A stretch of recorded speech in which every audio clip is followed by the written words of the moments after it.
Hey guys, I'm Laurie McDermott and I run this website called TheWifeExpert.com. So if that website exists for you to reach out to me if you're having issues with your marriage or relationship troubles.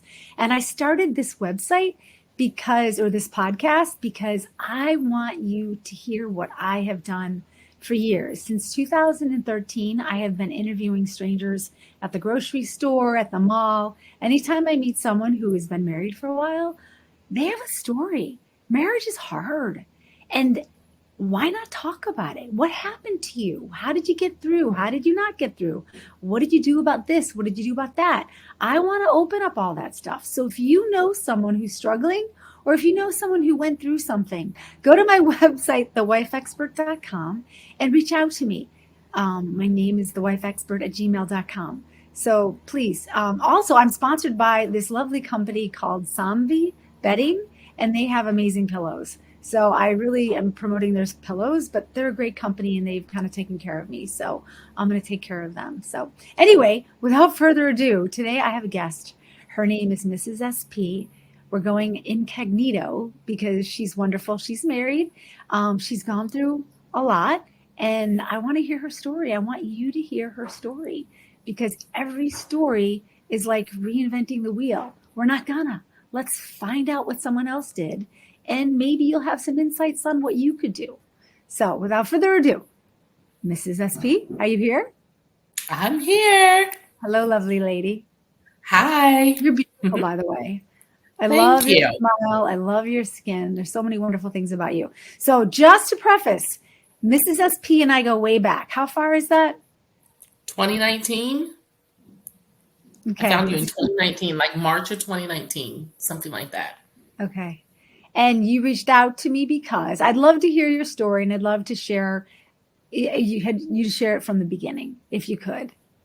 And Okay, so I'll in the very interject when I have a beginning. question or to get some more definition. How about that? Okay, perfect.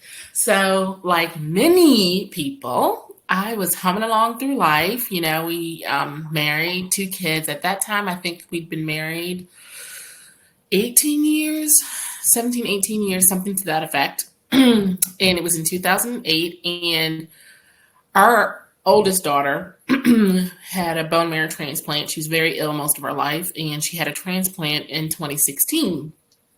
So in February of 2018, I was so excited because she was declared cured after 2 years of having this transplant.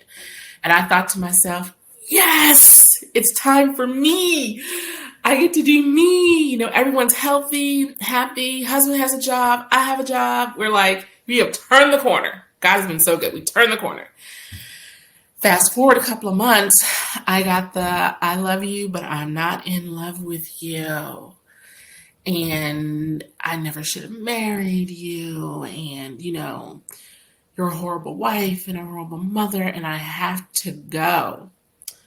Only to really, truly find out that, he decided that he was in love with his boss.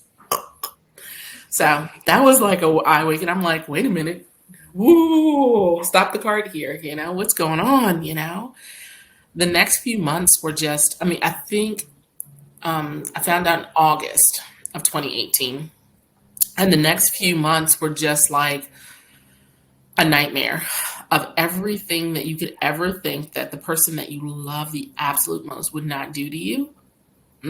It was done. And I was just like, wow.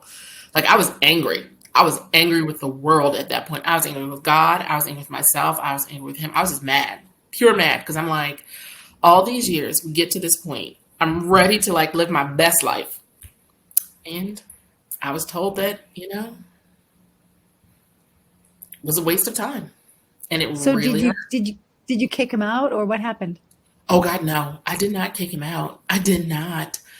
I I was one in a state of shock, I think, for a long period of time. And two, he was struggling, right? He lost his job because of this situation. We didn't have any money. Things weren't getting done. You know, he was he was a mess. And so I was still trying to save him at the same time as being angry. And I didn't kick him out. Even when he was sleeping on the couch with no money, I didn't kick him out. And he still was determined to do whatever he wanted to do. And so he was like in this flux phase. Like he knew that he wanted to go, but he didn't have the independence to go. So it was a crazy thing. So no, I didn't kick him out.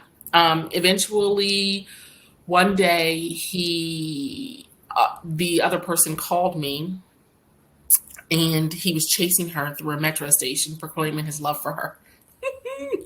So it was kind of like, and so I was like, okay, bye, you can leave, go. And he left So the house. wait, hold on. I want to understand this. So she calls you while she's with him, chasing? She calls me while he's at work because she's allegedly determined to break up with him because she didn't realize that we were still married, you see, because the stories he told her were that, I was a horrible person and we were going to get a divorce and it was already done and I knew and I was accepting and wonderful and gracious about it. Mm-hmm. Not true. Okay, so when she called you and you told her what was really going on, what happened? She was like, "Oh, he's here. Is he going to break up with me? Is he not? Is he breaking up with me? Is he going to stalk me? Like, is he dangerous?" And I'm like, I don't know. Like at that point, I'm just like, "Are you kidding me?" But so she calls me. She calls. So I hang up with her. We have this long conversation. I hang up with her, and then she calls me back, and she's like, "He's at my job outside." And at that point, she's like driving away from him, running away from him, going into a train station. And I could hear him in the background chasing her through this metro station, saying how much he loves her and how much he never loved me and never wanted to be with me. You heard that through the phone? Through the phone. Mm-hmm. Never forget it. Great stuff. I hope reliving this again doesn't cause anything. We'll get you back to a good spot by the time we're done. Oh, girl, I am so over it. God is good. I am over it. I hold no harbor, no ill will, or anything about it. It is what it is. It's done. Tell me what happened. Okay, so that happened. Did he come home that night? How did you get through that?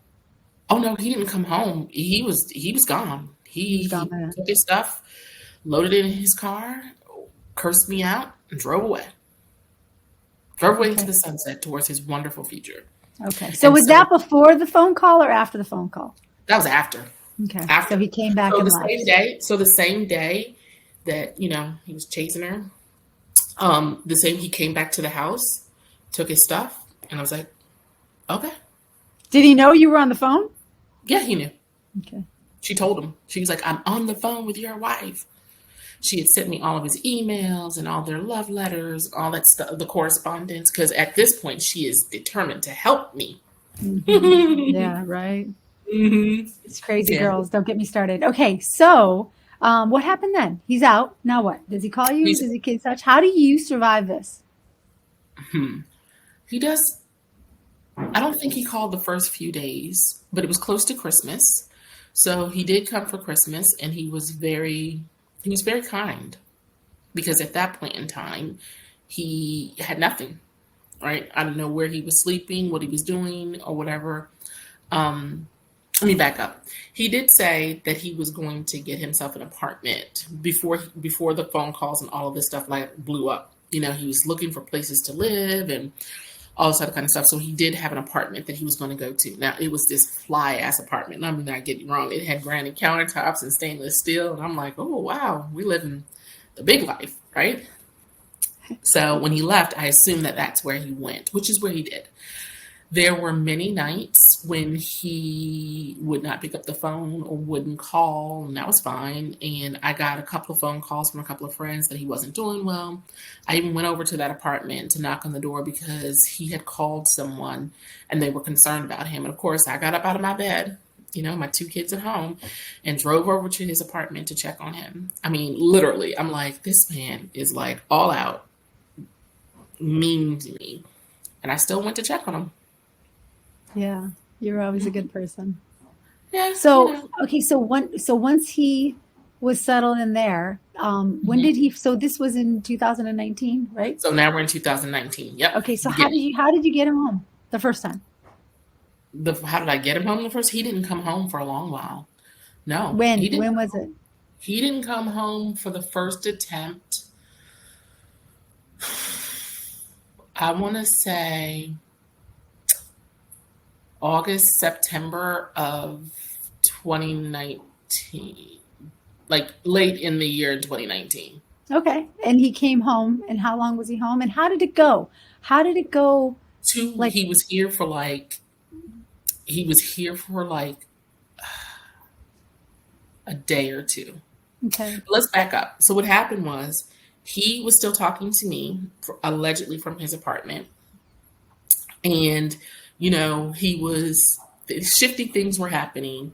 And, of course I was prying, I'm like still trying to figure out what's going on. I had just met you at that point in time. I hadn't really gotten this whole thing of confidence and letting him be down, right? So something happened and I realized that they had moved in together. So he was living with her and he was lying to me. So, and she had taken him back and they had mended and their relationship was stronger than ever. And, there was a phone call at some point in time where she called me. I don't know. She called me and she wanted me to know that they never meant to hurt me, but that their love was real. Mm-hmm. So real. So I just want to make a side note for everyone who's listening. One of the things that Mrs. SP said was that he lied. And I think what's most difficult for some of these women who go through what we've been through is that, how could he lie to me? And, so I'd like you to answer that. Like, now that you've gone through this and he's home, what do you see in the ways that he ended up lying to you? Because that's kind of like a symptom of everything that he's going through. Do you see that? He had to lie. Cognitive dissonance, right? He had to lie. Tell me about that. Explain that to everybody. Had to lie. Because at the end of the day, he's a good person who's doing something bad. And good people don't want to be doing bad things. So he has to have a reason to do something bad.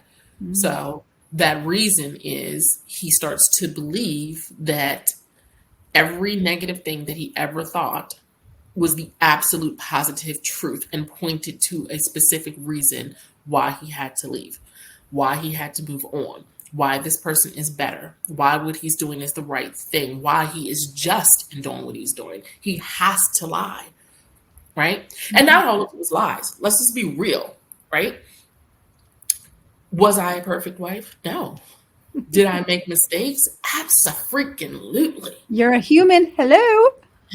I'm a I know human we forget being. about that. We all have to give ourselves a break. It's okay. Yep. So he took snippets of the truth and they just ballooned them out of proportion. Mm-hmm. And they were lies. At the end of the day, they were lies. I mean, there's always truth in a lie, right? There's always some element of truth in a lie. And that's what happened. He had to villainize me. He had to. Otherwise, he couldn't live with himself. And I know that now. And it took me a long time to start realizing that, to realize that this had absolutely positively nothing to do with me. Nothing. Yes. Nothing at all. Yes. Say that again. Nothing to do with had me. Nothing to do with you. That's what everybody forgets. When a partner has an affair, everyone thinks, oh, I'm not. When someone says, I'm not happy. Oh, what can I do? I have to make them happy. No. Happiness is not your responsibility. It's not your job to make your partner happy. It's funny. It's so funny to me. He said to me, like, one of the things that he said in his emails, it's not my job to make you feel sexy. It's not my job to make you, happy. And then I thought about it and I said, you know what? He's absolutely positively right. It's not his job. But you want to know what else? It's not my job either. I can't make you feel like a man. I can't make you feel something that you don't feel about yourself. And that's okay. Yeah. Yeah, there's a lot of truth to that. Okay, so take me back. So he comes home the first time. And so just to preface it with the audience, he came home how many times? 9. I think we counted that together. This is the 9th. So and he's here. Most men, just for safe knowledge, come home one time. There's a few instances where they come home twice. I've had several women have a husband come home 3 or 4 times. I've had one girl have her husband come home 8 times. And you, my dear, are my highest client. Yay! With a record, he came home, he left and came home 9 times. And God love you. The first time was brutal. The second time was like, oh, come on. The third, fourth, like, okay. Yeah, do you? You go figure that out. Meanwhile, Laurie's favorite line is stay the straight path. Stay in the straight path. Like, okay, go be happy. Live your best Yeah. life. Yeah. So how did you do that? Like how, because I know people struggle and it's really Mhm. hard, especially when it first starts and you're facing your bed alone, your house alone, your kids alone, dinner alone, everything and you start to think about how am I going to get through Christmases and Thanksgivings and life. This feeling when someone leaves you is the same feeling we have when a child dies. And I know you've experienced a child's death as well Mhm. as your husband leaving. Do you see them as comparable? No, I don't see them as comparable, to be honest with you. My son died because he couldn't be born into the world. He had no choice in this. He made me no promise to be here. He did not stand in the altar and say to God, be there. So, yeah, it hurt like hell. But Mm. when someone betrays you and willingly, in your mind, you think that they're willing, I will preface this, that they're not necessarily willing. There's something so intrinsically broken in them that they cannot stay where they are. They feel restless. They have to do something to quell that. I learned that now, but in the beginning, it was like this major, like, you gotta be kidding me. You're choosing to put me through this pain. And it wasn't until I realized that he had no choice in it, per se, that there was something that was so hurting in him. And I started putting him first. And it was the hardest thing in the whole wide world to do, to just say, you know what? I'm no longer the victim. I'm strong. I'm healthy. You know who you are. That you can actually put someone else before you. That's liberation. That's the definition of freedom. Like, I just got God. I'm going to be honest with you guys. God freed me. I stopped defining myself by what I did with work, by my husband, by my children. Like, none of that mattered. I started to define myself and to see myself the way I was truly meant to be, the way God defined me. And I started to accept that I was beautiful, that I was intelligent, that I'm capable, that I'm strong, and all of these things, that I'm generous, that I'm kind, and that shit happens. Sorry. In life, bad things happen. And it's not my fault. I can choose to face it and do the best that I can, or I could just fall flat. But I had two beautiful girls who could not have both parents fall flat. That was not an option. And there it Yeah. is. Yeah. So tell me how do you face those days? I'm sure you had days when you couldn't get out of bed. Oh God, it How was did you what did you say to yourself when you were struggling? I had a lot of lipstick written on mirrors Like what? that reminded me, oh, I had Jeremiah 29:11 was on the mirror, for he knows the plans for profits for me, plans to give me a future and a hope. And I remembered that. And I remembered writing that on the mirrors. And then my girls and I, we would have, if I still had it up, you would have seen one morning I woke up and there was heart-shaped sticky notes on this wall back here that I preserved for prosperity's sake, of all of the things about me that were amazing. It was like 100 Did, notes. did you write them or did the girls write them? Girls wrote them, and then I started writing them. And then I started journaling every day. Whose And idea was it to put the post-it notes up? the girls, Mm. I woke up one morning and they were just there. Wow. That's really cool. Mm-hmm. Mm-hmm. Yep. And I'm like, wow, okay. But why are you looking for love? Why are you chasing love when love is all around you? Just soak Mhm. up what you got, right? And I just started Yeah. soaking up what I got. And just the back note, my youngest daughter, one day she told me that she had felt neglected by me. And I'm like, what are you talking about? And she says, well, you spent all your time at the hospital with Annie. I'm like, oh. And then this time I started That's your looking at it. older daughter. The older daughter. Yeah, when she was going through that. So I'm like, wait a minute. No, I love you just as much. And she was like, I know, but you're always at the hospital. And so then I was like, okay, this is the time that God gave me to just spend with her. And we Mhm. just huddled and we talked and we walked. We talked and we walked and we played and we talked and we walked and we played. And I got to hug her every night and there was no arguing. The house was peaceful and we were peaceful. And I just started to lean into that peace and lean into that gift that God gave me, because maybe if he hadn't have left, I wouldn't have realized that she was feeling that way and had an opportunity to connect with her soul, right? Mm-hmm. And to build that relationship. And I have to tell you, the three of us, we are just like, we are crazy in love with each other. Us girls. We are crazy in love with these that time that we had. And then I know people are going to be like, I know that people were hurt for COVID. But that time that we just got to spend together in the house alone, we had jump ropes and hula hoops and basketballs, and we just leaned into each other. And it is a time that I would not trade for anything in the world. Yeah, that's interesting because when a husband is missing, the empty hole is there. Mm-hmm. And I think one of the things I try to instill in people is you can look and see what's missing, or you can turn around and see what love is there. And you Mm-hmm. did that. Yeah, I had a lot of it. Yeah, you did. Okay, so walk me through. So we don't have to go through each of the situations of him coming home, but the overall feeling that you kind of described, how did it come to an end? Like, how did he finally stop on number 9? So it happened where my good friend Laurie told me a lesson, y'all, Is very that early me? on. That's you. Oh, That's you. sorry. It's you. Okay. You told me that I could sit around and not do things and not get out of bed, or I could start making memories with my girls because they were going to be getting older and growing and leaving me. And I'm like, oh my God, they're going to get older no matter what happens, right? I'm never going to get these years back. So we just started doing things. We were always someplace doing something. And so, and money was super, super, super tight. But all of a sudden, God was so good, I was able to do things. People would invite us places or do things. And I'm like, all right, girls, let's pack up. We're going. So one vacation that we were on in what year is this? 2021? Yeah.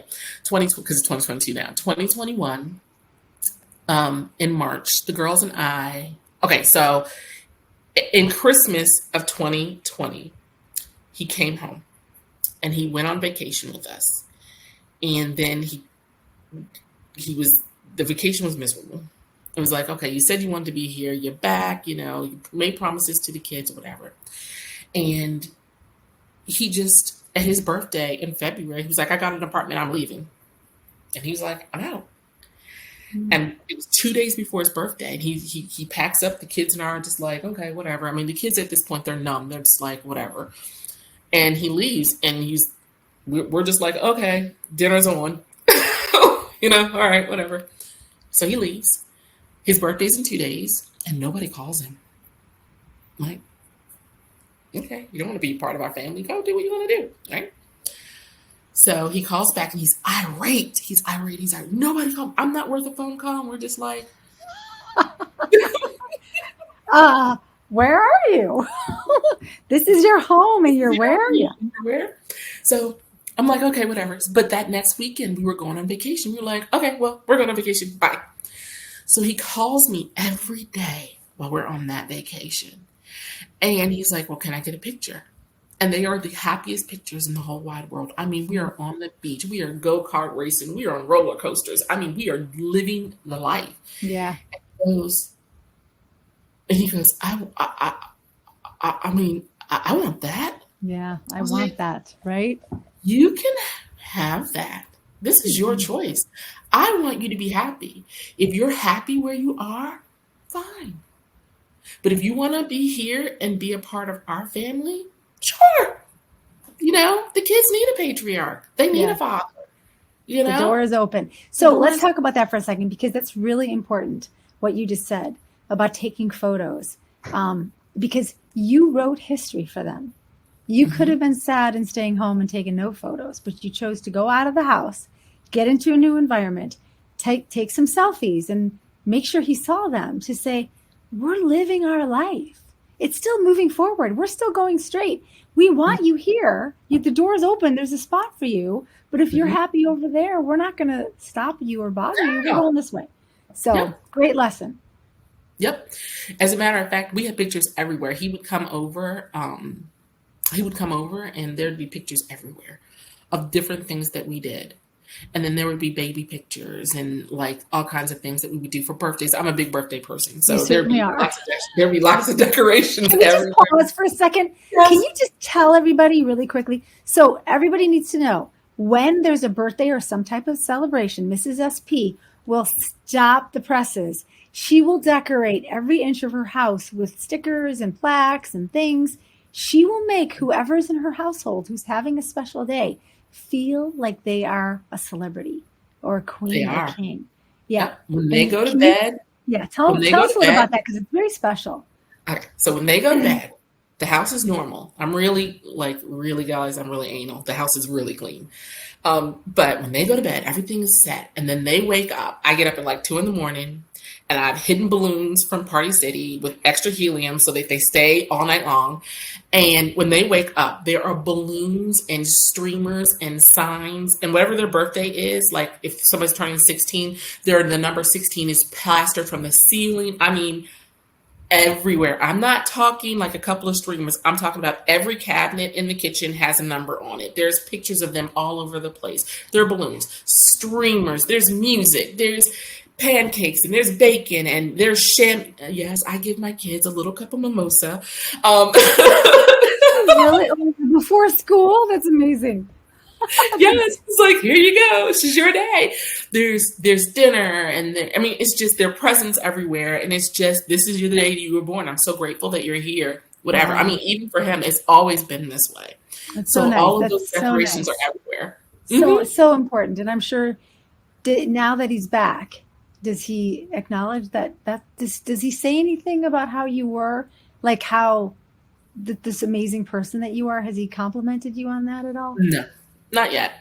Not yet. It's coming. No, it's coming. You're a very unique woman, which is why I have you here. Yeah. I'm like, no, I never, we've not really talked about it. I don't guilt him. Okay, so let's get there. So he came home. Oh, yes. Okay. So eventually he came home, and it happened that our eldest was graduating high school. So there was graduation parties. And of course he wanted to be a part of that. Guys, he wanted to coordinate his outfits. And he was still living in this apartment. So I would say he moved back in for the 9th time in September of last year.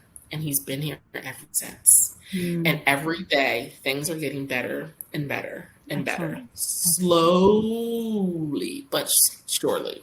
So what are you doing? How are you treating him? Like he is in charge, because he is in charge.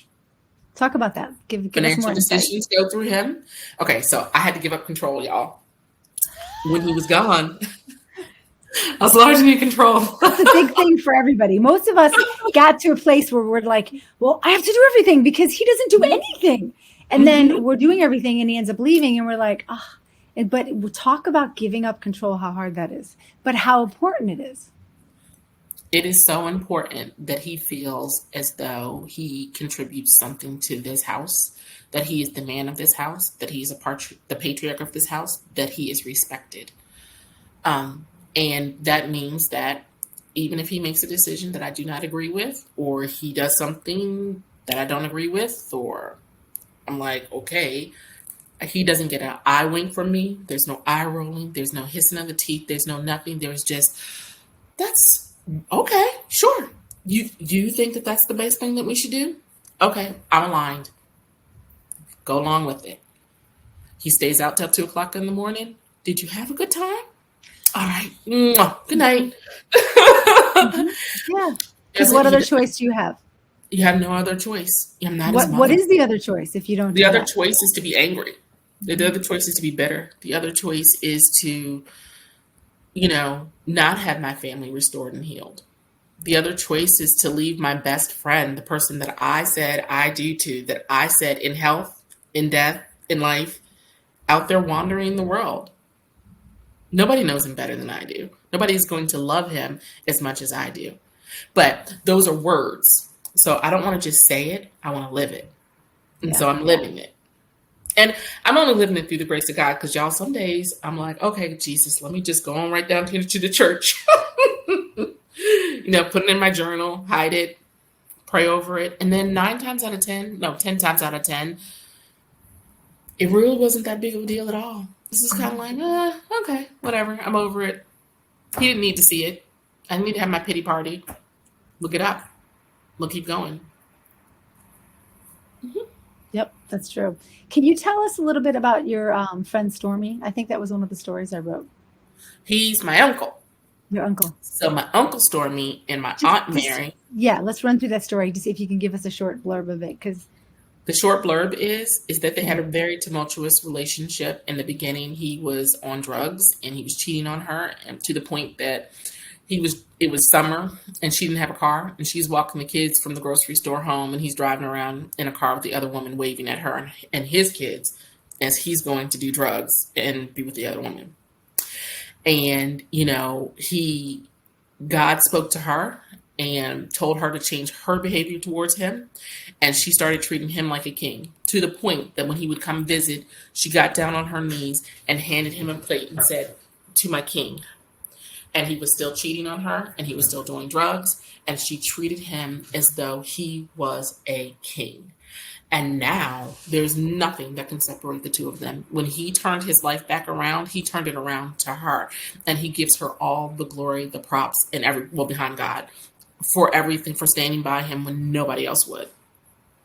It's a great story. Mm-hmm. How has that inspired you? There's many a nights when I called him, when I was in the beginning and I was struggling, because standing is hard. I don't want anyone to think, like it was easy or it was perfect or it was no. There were days when I would just sit on the front steps and the tears would just flow. And I would ask God, is this what you really want me to do? You really want me to stand for this marriage? You really, really want me to?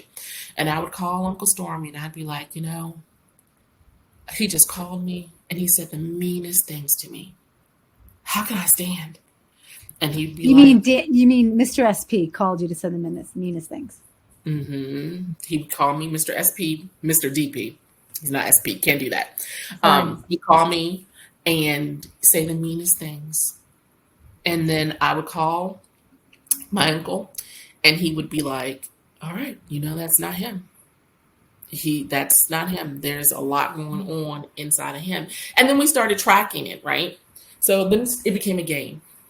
It would be like, he must have had a bad day, because the only person that he could call in his life and just vent all of his frustration out on would be me, because I am truly the safe space. So anytime a friend of mine who's going through this calls me and they're like, yeah, he just called and yelled at me. I'm like, yeah, because things over there with Horseface aren't going so great, right? He can't mouth off at her, because then where's he going to go? So just a side note, because not everyone knows it. A lot of people might not know what Horseface is. Horseface is a term that I coined, and I think it might have been you who called her a whoreface, and someone else said she looks like a horse, and I thought, let's call her Horseface, the affair partner, because I don't want to say something mean, but I also want to kind of a unique name that we can call it. So when people talk about it, even if you're at Disneyland, someone will go, oh, Horseface, and you'll have a connection. Because it's from here. It's from the Wife Expert. So I really like that. So yeah, I see how you just use it so easily. It's code. It's code. It's our code. Yeah.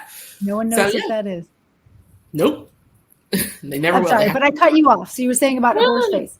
So Horseface, she's gone, right? To the best, I never pried. To the best of my knowledge. Yeah. Not my job. And the whole time we've been talking, you brought her up once, which is a really good point, because Horseface means what? Nothing. She's like a blanket. She doesn't mean anything. She's just something that comforted him for a little while. They're not going to get married and have a life together. It's over. No. There's nothing there. And you know what I want to say? Somebody asked me this today. They were like, the person is so happy over there. I'm like, they're not happy. Well, they went to the barbecue with the friends and they showed up on Facebook, and I'm like, yep, and they're not happy. Because I remember one time, I think I called you on this, and I was like, you gotta be kidding me. One of the friends of Horseface called me to complain about their relationship. The relationship that he was Mr. DP was having with Horseface. Mm-hmm. Called me. And at first when they called, I'm like, is this the police calling? Because they were like, are you related to are you related to DP? And I'm like, oh God, please, it's not an accident or everything. No. Well, Did he die? No, just kidding. I'm sorry. I was like, Terrible "Did he joke. die?" But it was like, oh my God. And she's like, well, we're looking for someone who can talk to him about being so possessive of Horseface. And I'm looking like, am I in the Twilight Zone? Like, what is happening here?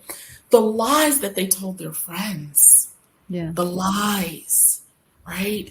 The friends are concerned. And I'm sitting over here stressing because I'm thinking they're over there having a great time, living it up, spending the money, no responsibilities. But it wasn't pretty. Mm-hmm. It wasn't pretty. And that was like God's little gift to me. Like God's little God wink to me that day. It was like, little girl, just stay in your lane. Stop worrying about what's going on over there. Because everything's not what it seems to be. Yeah. And prior to that, because that's something a lot of girls obsess about. Mm-hmm. What is he doing with her? What's happening with her? Like she's so important, and she becomes something that you think she's like this beautiful diamond that's glowing, when in fact it's not that way. And I have shared that with people, and you just shared that. What do you think girls can do to really understand that? Do you have any insight on that? Stay in your lane, mind your business. That's the only thing you can do, is stay in your lane, mind your. Stop looking, stop pain shopping, stop glorifying that. Because look, at the end of this is what it really is. Look at the person that you were with. Truly look at them and see them for who they are. Everything about them. They left you on the spot. 6 months, 7 months, they've been lying and scheming and cheating. They are taking that same person to wherever it is that they're going. They're not in therapy like we are. They're not assessing what we did wrong or how we could have been better and growing and maturing, right? And getting healthier to be in a healthy relationship and taking care of their emotional and spiritual and physical and intellectual needs. They're not doing any of that, right? They're over there trying to numb and hide from whatever was broken inside of them and thinking that person is going to heal them. If you couldn't heal them, how is that person going to do it? They're not God. They're the same over there as they were here. As a matter of fact, they're even worse, because now they have a whole pile of guilt and shame and regret and turmoil, and they've left a wake of pain and destruction behind them, and they have kids who don't like them, and they no longer have the friends that they have. They're a hot mess. So yeah, a couple of hours of, screwing or whatever, sure. But every morning they have to wake up. And you don't have any of that. None of it. That was spoken eloquently and perfectly. That was amazing. I love that. Okay, so talk to us about your war room, because I know you had one. Can you tell me what that is? I got a war room. Okay, so I have a war room. And what is a war room? Can you tell everyone what a war room is? Okay, so let's back up. So all of this is spiritual warfare. I don't care what anyone says. It's spiritual warfare. There are things that are going on inside of people that you cannot see. And it is a battle for a person's mind, soul, and spirit. And that is what you have to start attacking. You don't worry about what they're doing or what they're saying or the physical symptoms of the disease. There's a disease there, right? And that's what you need to be working on and focusing on. And I went into spiritual battle for my husband, right? I was praying for him. I had all kinds of prayers. I had a prayer for him to be the head of the household. I had a prayer for him to come to God, first and foremost. I had prayed for God to heal him. I had a prayer for that. I had a prayer over the kids to learn to respect and love their dad again. I mean, I had hundreds of prayers everywhere. I had a list of reasons, and I still have this journal. I should have brought it down with me. A journal of all of the things that I loved about him, no matter what. And I would read that journal on the days when things got super crazy and I thought that I was at my end. I would read why I loved him. I would read why I was still committed to him. I would read why I married him in the first place. I would remind myself of all of these things. And I would go in there 3-4 times a day, First thing in the morning, I would meditate on it. I was reading. I was putting on all the armor that I need. Love armor, not like wall building and, I'm not going to let anyone in. I literally was like peeling off all the negative things about myself so that I could open up myself to him. And that came in my war room when I was journaling and praying. I mean, I put a nice chair in there. I had candles in there. The prayers were on the walls. In your closet. It was in my closet. In my closet, my big Closed master closet. He had moved out. He'd taken all of his stuff. So his closet, his side of the closet, you walk into the closet, it's this big gaping hole, right? Because mine is in the back and the side and the bigger side. So I would walk in and I would see this big old space. And it was a reminder of every day that he wasn't there. Yeah. So I was like, nope, gotta fill this space. And I filled it with prayer and love. And I would go in there and I would cry and I would sing and I would journal. And the kids eventually would come in there and we would just sit and I would be like, okay, let's sit Indian style and pray for your dad. It's beautiful. Mm-hmm. And this was from a movie, and the movie is called War Room, and it's a wonderful movie. There's a few that I have listed on my website, but that one's a good one. And there's several people Fireproof. Just like you. Well, that one in Fireproof, yeah. Fireproof. But that I have several women who have built that in their closet. That movie, I saw the movie after I went through this, but it's excellent to see that and hear that. I love that. It's a good practice. It's a good self-care. It's excellent. Okay, so today, now that he's home and everything is good, how is it? How do you keep things? Like how do you take that step to get closer to him, to bring back some like intimacy? How has that come around? That's tricky. That's a really tricky one. And it's one that even today I still kind of like I'm walking and learn how to ride the bike on that one. You see, because they have to lead. Mm-hmm. It's not on me. It's on him to open himself back up to me, to trust me, to be intimate. And I know that it sounds so weird that I'm saying he has to learn how to trust me, but that's what it is, right? Like he has to feel free enough, like he's not going to be judged. Like I think he's always waiting for the other shoe to drop to be like, when's she going to get me back? For all the things that I did. But I remove that from the situation and I stay just open. Oh, you want to go to dinner? Let's go. Oh, you want me to rock? Oh, let me sit down beside you and watch this movie. I hate the movies he watches, but I'm like, yeah.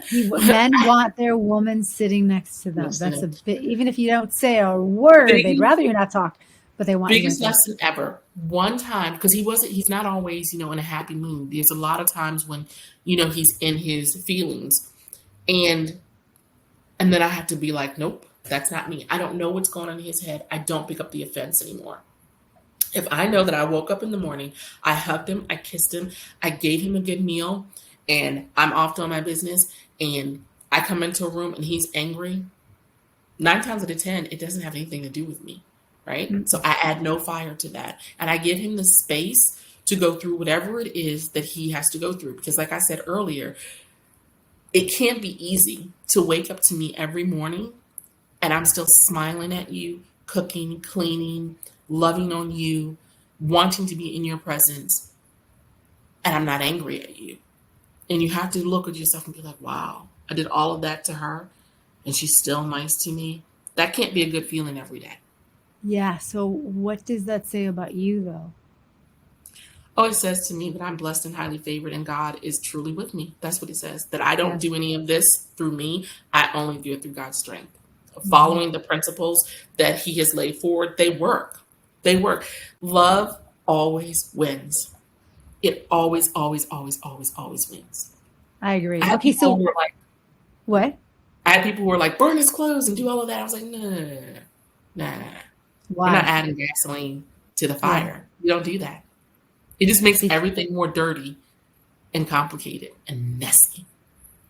Yeah. No, I hear that all the time. Don't do that, girls. Don't be angry. Anger gets you absolutely nowhere. So I'm curious, what was your favorite part about working with me? How did I help you at all? You were always there 24 hours a day, 7 days a week. I don't care when I called you. It was like, okay, that happened. Run me through that. Do you see how saying that? Let's practice that a little bit differently. And girls, I kicked and screamed at the beginning. I was like, I'm not saying that. I'm not saying that. I am not saying you're right. I am not saying that. I said it. And it worked. It worked. I remember one time you told me, whatever he says, just say, I'm sorry. You taught me to give up the right to be right. Give it up. You asked me, you said to me, what do you want? Do you want to be right or do you want to be happy? Wow. I can be happy without being right. Yeah, so easy. Isn't it easy? Have you learned how to apologize, and doesn't it get so much easy? It just does. It actually feels good to say I'm sorry. It really is like cathartic. It's like, freeing. I'm so sorry. I'm so sorry. Yeah. I'm so sorry. It doesn't cost you anything. And I think people hold on to that because that's their ego. And if you could just get rid of your ego. So a little side note, Mrs. SP has referred people to me, and one of them is a gentleman.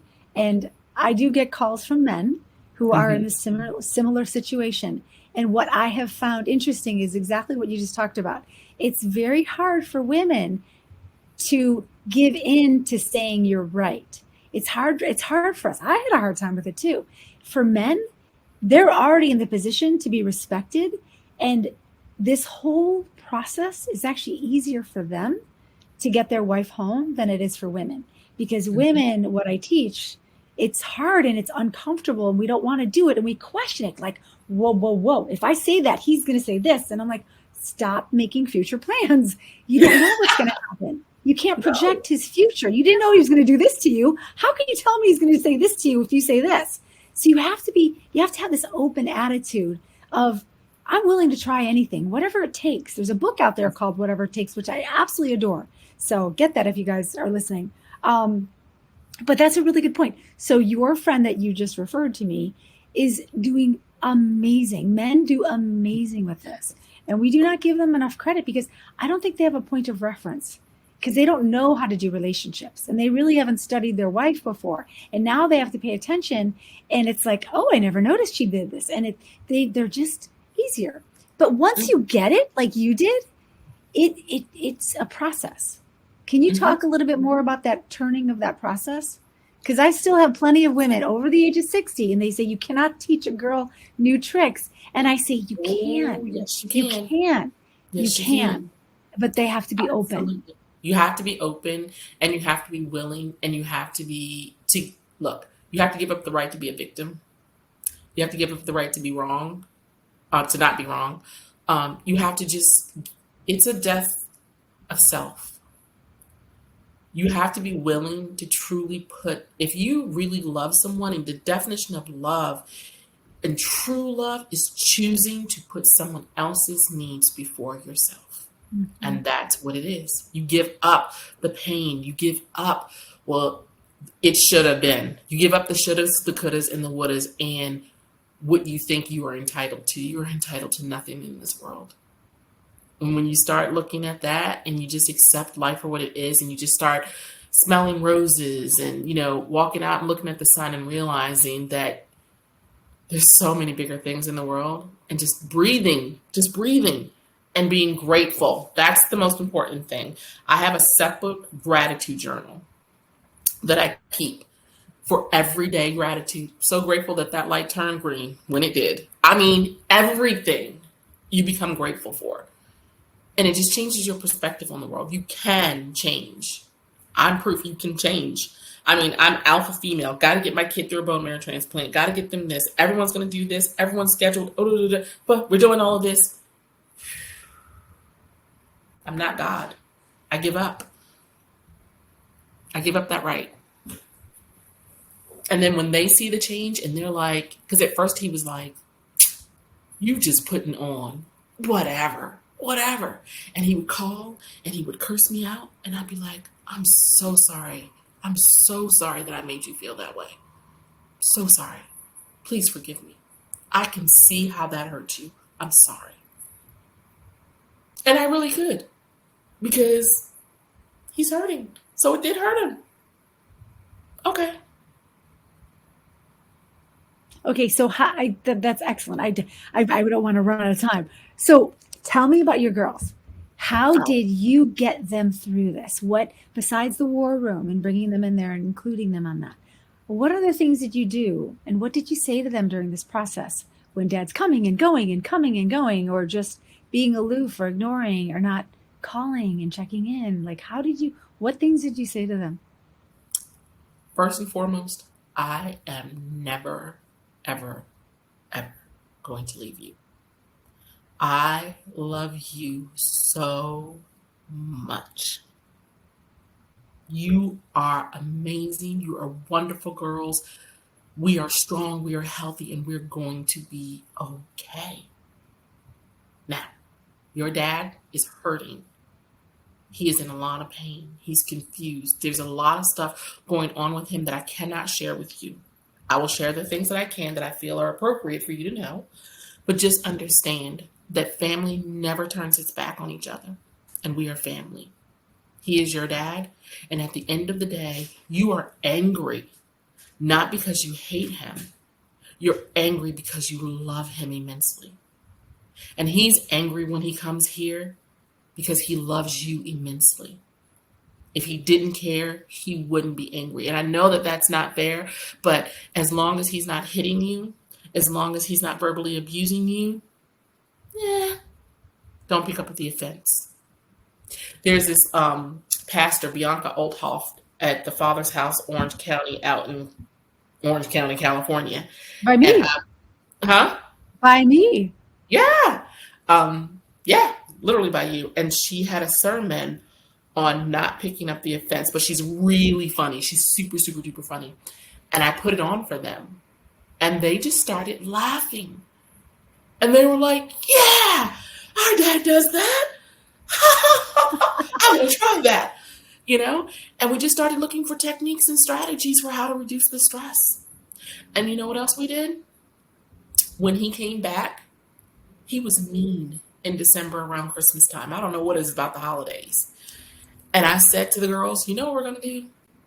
We're going to do a love challenge. Every day for 30 days, we're just going to show him so much love that he can. And I said, we're not doing it so that he gets a response, that we get a response from him like he's going to love us. No. I said, if he changes behaviors, that's kind of cool. But if he doesn't, we're not doing it for him. We're doing it for us, for our family. And then they bought into it. And then the next thing you know, he's walking around like King Kong. He's like Tell walking us around. about the love challenge, because I remember you sharing this with me. Okay, so What I had types this of chart, things? y'all. Yeah, that's you and your chart. Yes, I really am. So we divided it to make it easier for us to be able to do it. So every other day there was a gift, small trinkets. But every other day, of the off days, each one of us took a turn doing something special with him. So like Rhiannon wanted him to teach her how to change the tires. And another one wanted to go bike riding. And I was like, okay, it's date night. And y'all, I don't smoke cigars. But one night it was like, hey, just got home from work. He was about to wind down. I was like, no, come on downstairs. We're going to smoke cigars and drink red wine. Right? And then the gifts were little things that he likes, like golf balls. Just picked up some golf balls. T-shirts that say, I'm the dad, father knows best. Like little things like that. A pair of socks, with glasses on them because he wears glasses, right? And it was funny. And then my favorite day of all is one morning he woke up and we had posted dad jokes all through the house of dad jokes. And he went through the entire day just finding them because they were everywhere. And in his underwear drawer, they were everywhere. And when he found one, he'd have to come tell us a dad joke. Oh, you have to read it to you. I don't remember that part. That's He'd have funny. to read the dad jokes. And so it was a day full of laughter. Because, of course, he has to get animated and do the whole dad thing. And then, of course, the funny faces and what he's doing is making us laugh. And so it's just a day full of laughter. What a great idea.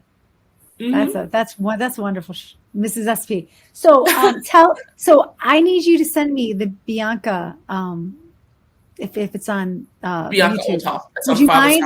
Yeah, No, I would don't you mind mind that sending? one. Because what I'll do is I'll post it in here so that everyone can Hmm. hear it. So guys, you'll find it below with the notes. Okay, so Yeah. any last little notes that you can share with us about some motivation for girls that are standing or people Two things. struggling? Get the book that Laurie recommended called Never Split the Difference on how to negotiate with terrorists.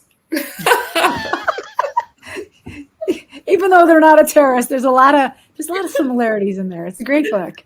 Yeah. Emotional terrorism. Yeah, you can get it on audio because Get audio it on is audio. better. Because you No, need no, to no. hear I it. like it. I have it on audio and paper. I like it on paper because you have to write notes, right? Like I had to write, oh yeah, this. So when this happens, I can say this. Like I had to write notes.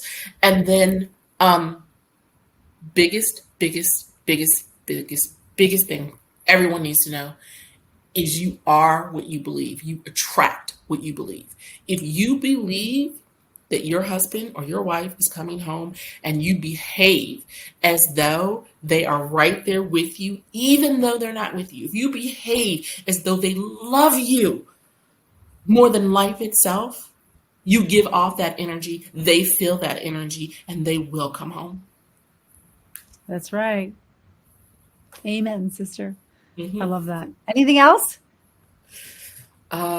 Enjoy the time, enjoy the peace, because reconciliation is hard as being separated is, or even divorce. Reconciliation is just as tough, if not tougher, because when you're confronted with someone every day and you have to forgive them every second of every day, because you never know when a trigger is going to come, and so you have to be ready to forgive right then and there. Always forgive. Lay it out. Forgive, forgive, forgive, forgive. You wake up in the morning and the smell catches you off guard. It puts a memory. Get down and say, I forgive you. Say the words out loud. I forgive you. And then give up the right to be angry. Mm-hmm. That's right. I love that. You're amazing, by the way. I haven't talked to you in a while, and I really appreciate you doing this. It was I love my you pleasure. dearly. I I'm love you so too. happy. And anyone who's comes with us on our trip, hopefully you'll come on one of them. I'm planning a few this year. I just don't know where yet. It's coming, but you need to come. It'll be amazing. You need to come, and I need to bring the babies out to UCLA. Yes, that too. I live in California for everyone who doesn't know that. So, okay, so you'll send me that link. I appreciate it. And if anyone wants to get a hold of you, I guess they can't. They can call me and They we'll can call discuss you. it personally. Yeah, Yeah. if you need to talk to her. So she runs a group in, what city are you in? New Jersey? No, in Virginia. I'm in Manassas, So Virginia. what group did you run? Sisters in Standing. So it's a church, Sisters in it's a group through church. And that's another thing. Get out and start doing stuff for other people. Stop focusing on you and turn your story into a triumph for other people. So I have a women's group that I do on Thursday nights here at my house. And they're all women who are in various states of separation, divorce, or whatever. And we come together and we praise God and we figure out how to be better wives, better friends, and to bring our husbands home. Love it. I love that. I wish we lived closer and come. But so that's in Virginia. Mm-hmm. And it's Sisters in Standing. Okay, Mm-hmm. great. And people can find that online, maybe Facebook. No, they will have to go through our church, Move Church. Move You would have to go church? through church. Okay. Move Okay. Church. Or they can ask me and I'll send them towards you. Yeah, just ask me. We even do Zoom now. Oh, that's great. I love that. Yeah. All right. Well, thank you, Mrs. SP. You've been Thank amazing. you. And I will talk to you soon. Okay. Okay. Bye.